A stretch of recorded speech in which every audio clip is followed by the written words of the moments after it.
तो उसके बाद मैं देखता हूँ तो जो औरतें, बच्चे और बुज़ुर्ग जो है ना, वो बहुत बड़ी करोड़ों की तादाद में बच जाते हैं। और हम उस जंग में भी ख़ातमुन नबिय्यीन मोहम्मद सल्लल्लाहु अलैहि वसल्लम के जो बनाए हुए असूल हैं जो जंगों में, वही हम उसको भी अपनाते हैं। और किसी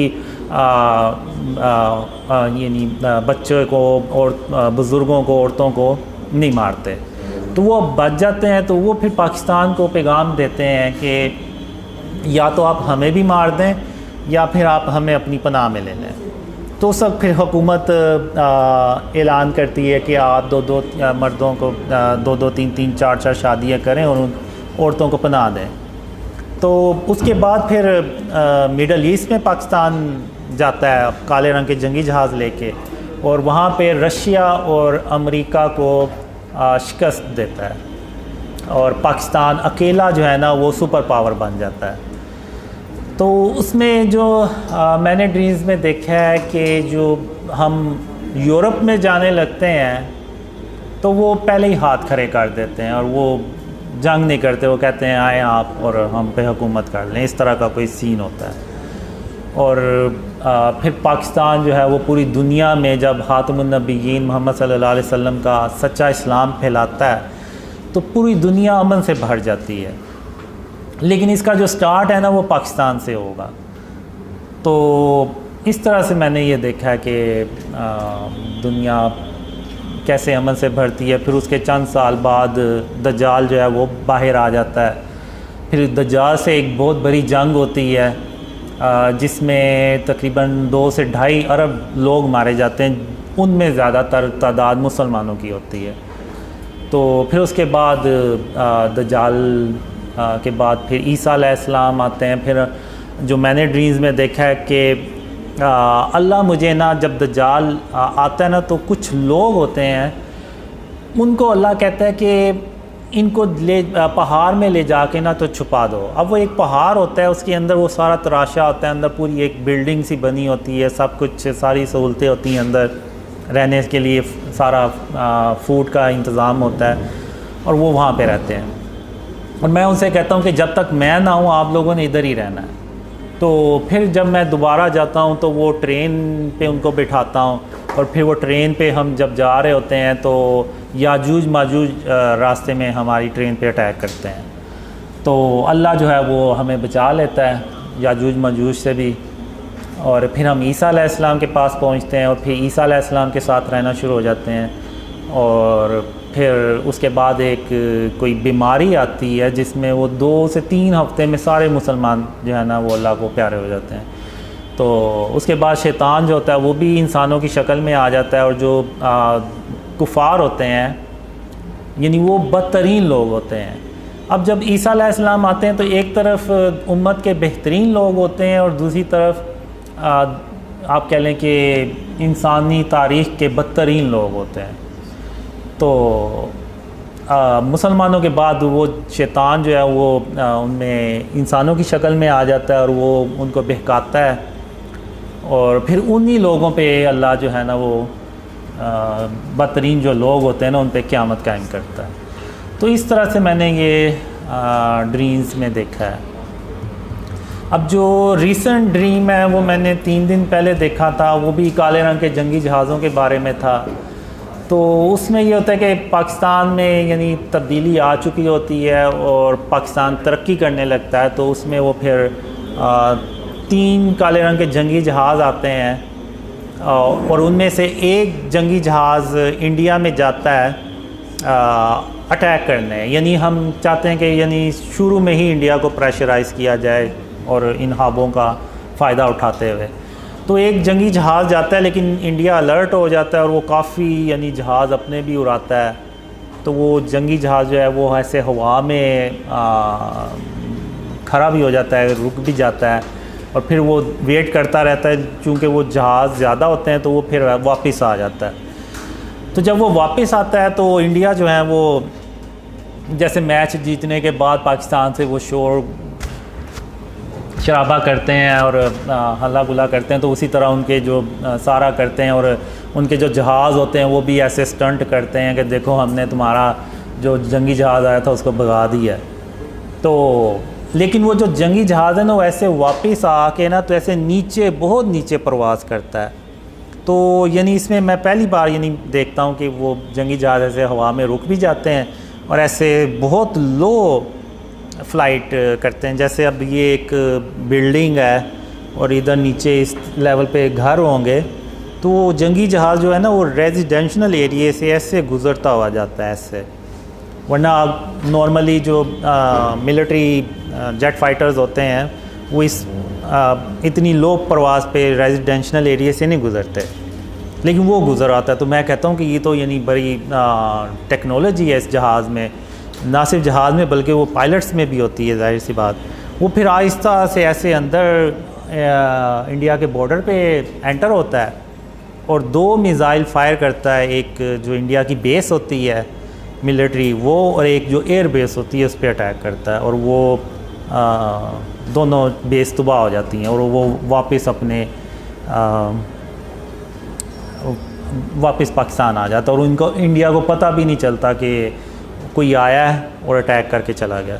तो वो इरफान भाई ने बताया कि जब वो जहाज़ बहुत ही लो फ्लाइट पे जा रहा तो इवन वो रेडार्स जो है ना वो भी डिटेक्ट नहीं कर पाते। तो इवन जब वो हाइट पे भी होता है तो वो बेसिकली उनके रेडार डिटेक्ट नहीं कर पाते कि जहाज़ किस जगह पे, बस उन्हें एक सिग्नल्स आ रहे होते हैं कि हमारी टेरिटरी में कोई दुश्मन का कोई डिवाइस या कोई जहाज़ इस तरह से आया, लेकिन कहाँ पे है वो नहीं पता चलता उनको। तो इस तरह से वो फिर वापस आता है और फिर वो जो ब्लैक जेट फाइटर्स के पायलट्स होते हैं वो आते हैं, तो वो हम उनसे बात कर रहे होते हैं, तो वो ड्रीम वहीं ख़त्म हो जाता है। तो ये लेटेस्ट ड्रीम ये भी रिसेंटली ड्रीम्स आते हैं, इमरान खान के बारे में भी आए। तो लेकिन एक चीज़ है कि जब तक इस मुल्क को शिर्क और इसकी इक़साम से पाक नहीं किया जाएगा ना, ये मुल्क नीचे चलता जाएगा। लोग मुझसे पूछते हैं तो मैं वो बस उसी बेस पे कहता हूँ कि जब तक हम शिर्क से इस मुल्क को पाक नहीं करेंगे तो अल्लाह की मदद भी नहीं आएगी। अल्लाह की मदद नहीं आएगी तो इसका मतलब है कि ये मुल्क मज़ीद नीचे चलता जाएगा। तो जो मुझे लग रहा है कि मैं कहना नहीं चाहता, लेकिन मुझे यही लग रहा है कि ये मुल्क में मज़ीद मसाइल पैदा होंगे, मज़ीद डॉलर्स का मसला होगा, इकोनॉमी का और पॉलिटिकल स्टेबिलिटी आ भी जाए तो कोई मुझे नहीं लग रहा कि कोई इकोनॉमी इसकी बेहतर होगी। तो जो नवाज शरीफ के बारे में जो ड्रीम्स थे उसमें वो आएंगे पाकिस्तान दोबारा वापस,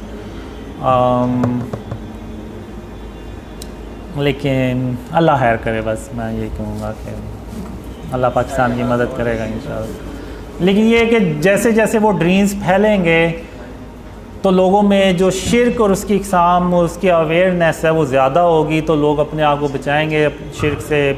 एक कोशिश जो है ना, अगर वही हम स्टार्ट कर दें तो अल्लाह को वो कोशिश भी पसंद आ जाएगी। और मैंने जब आप देख लें बहुत से लोग मेरी बातें करते हैं, मेरी दाढ़ी नहीं है, मैं नमाज़ें भी नहीं पढ़ता, तो ये वो, तो अल्लाह ने मुझे बहुत ज़्यादा ड्रीम्स में बताया, कहा कि अल्लाह क़यामत के दिन सारे गुनाह बख्श देगा लेकिन शिर्क कभी माफ़ नहीं करेगा। लेकिन नौज़बिल्लाह इसका मतलब ये नहीं कि वो मैं ये कह रहा हूँ कि नमाज़ें नहीं पढ़नी चाहिए, दाढ़ी नहीं रखनी चाहिए, रखनी चाहिए। लेकिन अल्लाह ने मुझे ये भी कहा है ड्रीम में कि जो नमाज के बारे में सवाल है ना, वो सिर्फ़ अल्लाह रब्बुल आलमीन किसी से कर सकता है, क्योंकि नमाज एक इंसान सिर्फ़ अल्लाह के लिए पढ़ता है। ये नहीं है कि किसी और के लिए पढ़ रहा है, तो वो जाहिर सी बात है जिसके लिए हम नमाज़ पढ़ते हैं वही अल्लाह जो है ना वो सवाल करने का हक़ भी रखता है। तो मुझे अल्लाह ने ड्रीम में यही कहा कि अल्लाह जो है ना वो ये अल्लाह ही पूछ सकता है किसी से कि वो नमाज़ पढ़ता है या नहीं। और अगर कोई तुम्हें ज़्यादा तंग करे, ज़्यादा कहे, तो उसको कहना कि जब अल्लाह मुझे तौफ़ीक देगा तो मैं नमाज़ें भी पढ़ना शुरू कर दूँगा। तो इस तरह से अल्लाह ने मुझे ड्रीम में कहा। और अल्लाह ने मुझे बहुत ज़्यादा ड्रीम में ये कहा कि कासिम, मैं तेरी सिर्फ़ इसलिए मदद कर रहा हूँ कि तूने अपने आप को शिर्क और उसकी इक़साम से बचाना शुरू कर दिया। यानी मैंने भी बचाना शुरू कर दिया। मैं मुकम्मल तौर पे मेरा भी नहीं है, अभी भी कोई ना कोई घर में मेरे कोई तस्वीर इस तरह से कोई पड़ी होगी, क्योंकि हम जो भी चीज़ खरीदते हैं उसमें अक्सर तो वो तस्वीरें होती हैं। तो बहुत ही मुश्किल है। शुरू में तो मैंने यही समझा शायद जब अल्लाह ने कहा तो कि सिखाया कि शिर्क की क्या इक़साम है, मैंने समझा कि शायद इतना मुश्किल नहीं होगा। लेकिन जब अल्लाह ने सिखाना शुरू किया शिर्क के बारे में तो मैंने कहा ये भी शिर्क है, वो भी शिर्क है, और फिर मैंने कहा कि ये तो हर तरफ शिर्क ही शिर्क है, तो हम तो सब शिर्क में ही रह रहे हैं। तो मैंने बहुत कोशिश करने के बाद क्या कहते हैं कि घर से सारा कुछ ख़त्म किया, लेकिन अभी भी जो भी हर रोज़ कोई ना कोई चीज़ आ भी जाती है। तो मैंने वो स्प्रे पेंट भी रखा हुआ है कि कोई चीज़ अगर ज़्यादा देर के लिए रहनी है तो उस पर वो, और उसके ऊपर तस्वीर है तो उसके ऊपर फिर मैं स्प्रे पेंट कर देता हूँ। तो वो जो कोशिश है ना वो अल्लाह को पसंद आ गई। तो मुकम्मल तौर पे अभी तक मैं भी नहीं कर सका, लेकिन अगर हम पूरे पाकिस्तानी, अब आप देखें कि मैं 2015 में मैं अकेला था, मुझे कोई भी नहीं था जानता। इवन जो मुझे पुराने ड्रीम्स आते थे ना उसमें होता था कि लोग मुझे जान रहे हैं, पहचानते हैं, तो मैं बड़ा हैरान भी होता था। मैंने कहा लोग मुझे कैसे पहचानेंगे, कैसे जानेंगे, मैं तो घर से बाहर ही नहीं निकलता, ना मैं कोई सोशल पर्सन हूँ, ना मैं कोई सेलिब्रिटी या इस तरह से कोई डॉक्टर इंजीनियर के लोग मुझे पहले से जान रहे हों और इस तरह से। तो ये मेरे लिए एक बहुत बड़ा सवाल होता था कि लोग मुझे जानेंगे कैसे। और 2015 तक तो मैं, आप कह लें कि मैं ज़ीरो था, यानी मैं अकेला ही था, यानी दोस्त यार भी कोई होंगे तो कभी शायद मुलाकात हो जाती थी उनसे। तो फिर जब अल्लाह ने ड्रीम शेयर करने का कहा तो ये बेसिकली अल्लाह की मदद थी, और अल्लाह उस वजह से मदद कर रहा था कि मैंने अपने आप को शेयर कर उसकी इक़साम से बचाना शुरू कर दिया। तो अल्लाह ने अब मदद की। तो अब आप देखें कि पूरी दुनिया से लोग जो हैं ना वो ड्रीम्स पे बिलीव कर रहे हैं और उनको फैला भी रहे हैं। तो अगर अकेला एक बंदा अगर शिर्क और उसकी इक़साम से अपने आप को बचाए तो अल्लाह उसकी इतनी मदद करे कि वो दुनिया के लोग उसको उसकी मदद करना शुरू हो जाएं। तो अगर हम 22 करोड़ आबादी जो लोग हैं वो अगर हम सारे शिर्क और उसकी इक़साम से बचाना शुरू कर दें अपने आप को, तो फिर आप सोचें कि जो अल्लाह की मदद आएगी तो ये कौम सालों में भी नहीं शायद महीनों में ये ऊपर जाना शुरू हो जाए। तो मैं तो यही पैगाम दूंगा कि मेरी फ़िज़िकल अपीयरेंस पे ना जाएं, आप उस पैगाम पे जाएं कि अल्लाह ने मुझे कहा था एक ख्वाब में कि कासिम ये दुनिया इतनी शिर्क से भरी हुई कभी नहीं थी जितनी ये आज शिर्क से भरी हुई है। तो जब अल्लाह ने मुझे सिखाया, बताया कि शिर्क क्या है, तो वो हर जगह शिर्क ही शिर्क है। इवन हम जो मूवीज़ देखते हैं, ड्रामा देखते हैं, तो वो अल्लाह कहता है कि अल्लाह तमाम जहानों का परवरदिगार है, तमाम जहानों का रब है। तो वो जो फ़िल्म है वो भी एक जहान है, बेशक वो एक फ़ेक स्टोरी क्रिएट की गई है, लेकिन उसका भी परवरदिगार सिर्फ अल्लाह रब्बुल आलमीन ही हो सकता है। तो अब अगर हम इंडियन मूवीज़ देखें तो उसमें तो वो शुरुआत ही वो अपने बातिल हुदा से की तस्वीर से करते हैं, और अंदर भी वो दिखाते हैं कि जी वो बातिल हुदा ने उसकी मदद की हीरो की तो वो कामयाब हो गया, और वही स्टोरी फिर आगे हम शेयर करते हैं अपने दोस्तों से, यारों से। तो हम अगर दिल से नहीं माने लेकिन हम उस चीज़ को आगे बता तो रहे हैं ना, यानी हम किसी हद तक तो यकीन कर रहे हैं कि वो जो फ़िल्म थी उसकी स्टोरी सच्ची थी, नौज़बिल्ला, यानी वो वाकई उसके बातिल हुदा ने उसकी मदद की और वो कामयाब हो गया। तो यानी वो उसकी बातिल हुदा की प्रेजेंस को हाँ इंडोर्स कर रहे हैं, तो ही तो वो आगे शेयर कर रहे हैं, वरना तो वो आगे शेयर ही ना करें। तो यानी ये शिर्क जो है ना वो इतना ज़्यादा हम मुसलमानों में पेनिट्रेट कर चुका है। अब वो ब्रदर सलाब थे अमेरिका से, वो गए हुए थे उम्रा करने, तो मैंने उनसे कहा कि आप देखें कि इस तरह की चीज़ें कि मस्जिदुल हराम में और मस्जिद नबवी में भी तो नहीं है। तो फिर उन्होंने वो देखा कि एक बंदा था, उसने शर्ट पहनी हुई थी, पीछे उसके पूरी शेर की तस्वीर बनी हुई थी। तो वो नमाज़ पढ़ने के लिए मस्जिद नबवी में बैठा हुआ है। तो ये अब एक हदीस है कि जहाँ पे तस्वीर होगी वहाँ अल्लाह की रहमत के फ़रिश्ते नहीं आएंगे। तो अब वो एक बंदे की वजह से वो अल्लाह की रहमत के जो फ़रिश्ते हैं वो बाकियों के लिए भी रुक गए। तो अब एक वाक़या था, जंग थी, जब ख़ातमुन नबिय्यीन मोहम्मद सल्लल्लाहु अलैहि वसल्लम वापस आए अपने घर, तो उन्होंने खिड़की पे पर्दा देखा जिस पे वो चिड़िया का एक परिंदे का स्केच बना हुआ था। तो आप सल्लल्लाहु अलैहि वसल्लम ने उस पर्दे को गुस्से से उतार के तो फेंक दिया और हज़रत आयशा रज़ी ताला अन्हा से कहा कि दोबारा इस तरह की चीज़ मेरे घर ना आए। तो वो एक सिर्फ स्केच था, तो उन्होंने उस पर्दे को भी गुस्से से उतार के फेंक दिया। तो जो स्टैचूज़ हैं और ये सारा ये तो बहुत बड़ी बातें हैं। तो हमें जो है ना वो अपने आप को शिर्क और उसकी इक़साम से हर हाल में बचाना चाहिए। एक सवाल, निशानी 10 बड़ी निशानियों में से एक बड़ी निशानी ये धुआं तो नहीं, मैंने डस्ट स्टॉर्म देखा है। वो जो बिल्डिंग होती है फ़लस्तीन के इलाके में बनती है, वो जब उसके बेस में एक धमाका सा होता है और वो पूरी दुनिया अरब कंट्रीज़ में फैलता चला जाता है। इतनी ज़्यादा वो धुआं होता है कि वो सूरज की रोशनी भी ज़मीन पे नहीं पा रही होती। अब वल्लाह आलम ये शायद सिंबॉलिक हो, वर्ल्ड वार 3 को रिप्रेजेंट कर रही हो, वल्लाह आलम। और दूसरा right time,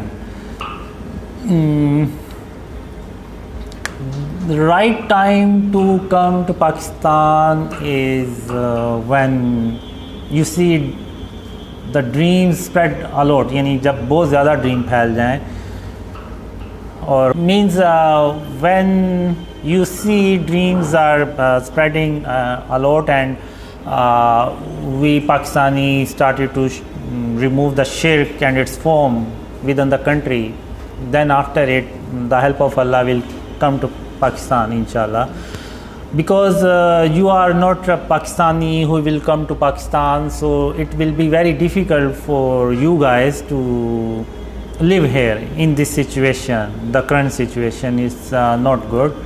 So when the situation will be good, then you can come to Pakistan inshallah.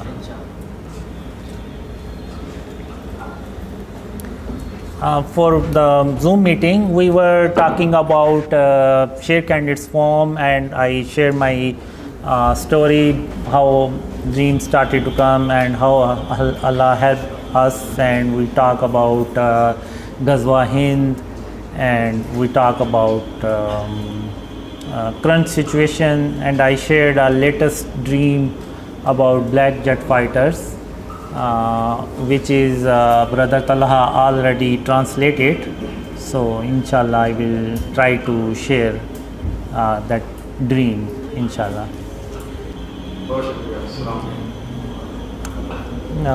वालेकुम सलाम। जो आर्मी चीफ को जब विटनेस मिल जाती है तो फिर आर्मी जो होती है ना वो ये यकीन कर लेती है कि पाकिस्तान को आने वाले इवेंट्स में एक बहुत बड़ी रिस्पॉन्सिबिलिटी प्ले करनी है, और उसके लिए जाहिर सी बात है जब तक पाकिस्तान की इकोनॉमी स्टेबल नहीं होगी, मुल्क तरक्की नहीं करेगा, तो ये चीज़ें भी नहीं होंगी। इवन एक ड्रीम में मुझे ये भी आया था कि पाकिस्तान आर्मी को अपनी जो तादाद है वो डबल कर लेनी चाहिए ताकि वो आने वाले इवेंट्स को ईज़िली हैंडल कर सके। तो इसके बारे में शिर्क के अलावा जो मुझे बहुत ज़्यादा ड्रीम्स में आया है कि क्या करना चाहिए। पहले तो यानी जो ड्रीम्स में आया कि वो ये है कि जो निचला तबका है, जो गरीब तबका है, उसको हमने खुशहाल बनाना है। जब नीचे वाली लेवल पे खुशहाली आएगी तो उसका जो असर है ना वो ऊपर तक जाएगा। तो इसमें फिर जो हमारी करंट रोड्स हैं और इसका जो सेवरेज सिस्टम है, इस तरह से ये भी ड्रीम्स में आया कि ये भी कैसे हमें करना चाहिए। और जो मैंने पुराने ड्रीम्स में देखा है उसमें ये है कि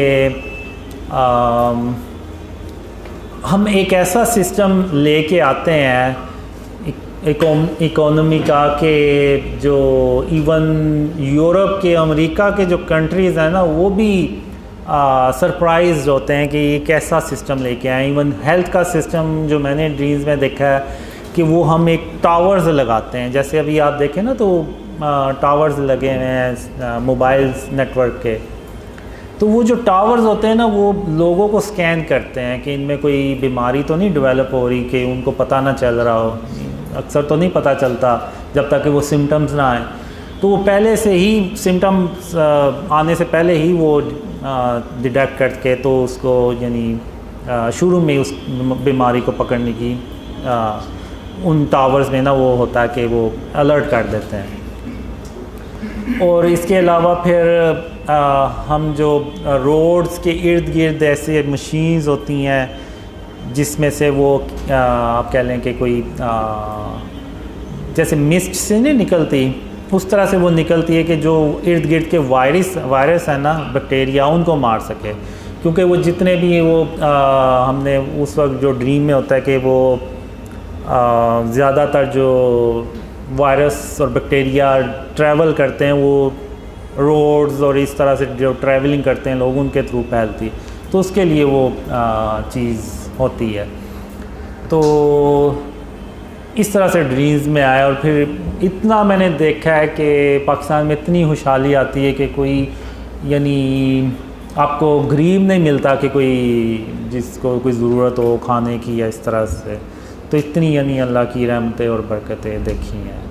लेकिन ये होता तभी है जब हम शिर्क और उसकी इक़साम से अपने आप को बचाना शुरू करते हैं, क्योंकि एक सूरह सबा में अल्लाह ने एक कौम का ज़िक्र किया हुआ है जो हर तरह से खुशहाल थी और उसमें कोई बुराई नहीं थी, सारे यानी नेकूकार लोग थे, उनमें कोई भी बुराई नहीं थी।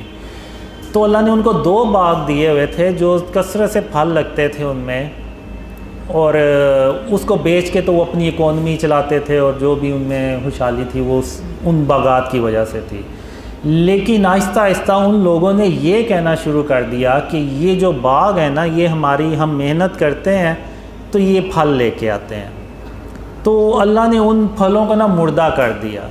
और फिर अल्लाह ने उस कौम से सवाल किया कि अब भी तो तुम उतनी ही मेहनत करते हो जितनी पहले करते थे, तो अब ये ऐसे फल क्यों नहीं लगते जिनको तुम बेच सकते हो या तुम खा सकते हो।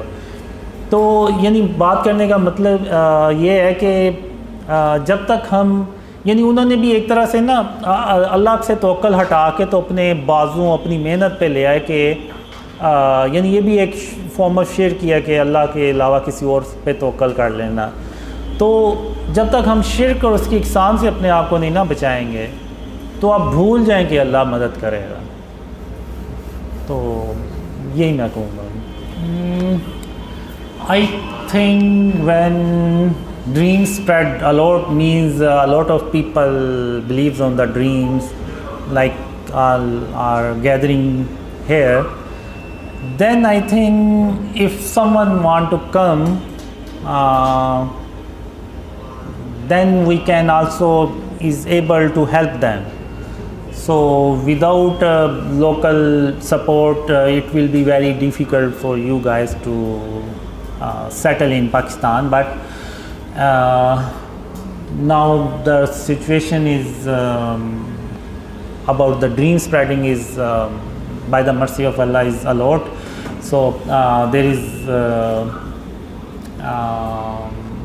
people who believes on the dreams in Pakistan, but still I will say wait a little more. So more people believes on the dreams, the more will be easy for you who want to come early.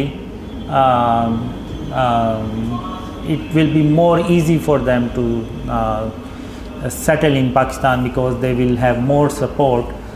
But still I will say wait for the right time to come to Pakistan, inshallah.